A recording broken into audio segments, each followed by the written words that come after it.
আমার হাতে দেখতে পাচ্ছেন এটা হচ্ছে একটি পেঁয়াজ। হ্যাঁ, এই যেটা 2 কোয়ালা সেটা হচ্ছে মেয়ে পেঁয়াজ, আর যেটা 1 কোয়ালা সেটা হচ্ছে ছেলে পেঁয়াজ। তো আপনাদের কি করতে হবে, এরকম একটা 1 কোয়ালা ছেলে পেঁয়াজ নিতে হবে। নিয়ে কি করবেন, রাইতে যখন আপনারা ঘুমাতে যাবেন তখন আপনারা এই পেঁয়াজটি ভালোভাবে ছিলিয়ে নেবেন। নিয়ে যদি এই পেঁয়াজটা চাকা চাকা চাকা চাকা করে কেটে 2 চামচ মধুর সঙ্গে 1 চামচ কালো জিরার সাথে নিয়ে রাতের বেলা ভিজিয়ে রেখে দেবেন।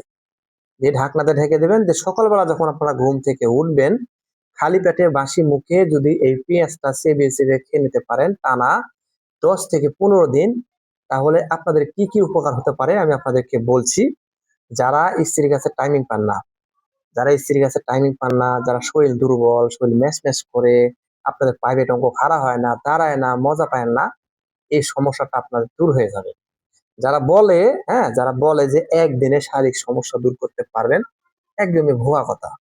কেননা আপনারা বছরকে বছর হাত মেরে মেরে এমন জীবন বিভিন্ন কারণে আপনারা এই সমস্যা তৈরি হয়ে গেছে। এই সমস্যা কি কোনো ওষুধে কি একদিনে সম্ভব দূর করা? এটা বিশ্বাস হয় আপনাদের? এটা একদমই ভুয়া কথা, এটা বিশ্বাস করবেন না। আপনারা কন্টিনিউ এই পেঁয়াজটা ব্যবহার করবেন। আর একটা কথা বলি, পেঁয়াজের পাশাপাশি যখন আপনারা সকালবেলা পেঁয়াজটা খাবেন 2 কোয়া রসুন খাবেন, রাইতের বেলা 1 গ্লাস দুধ খাবেন, 2 কোয়া রসুন চেপে চেপে খেয়ে নেবেন। এইভাবে টানা যদি আপনারা একটা মাস খেতে পারেন, আমি গ্যারান্টি দিয়ে বলছি আপনাদের সমস্যা দূর হয়ে যাবে।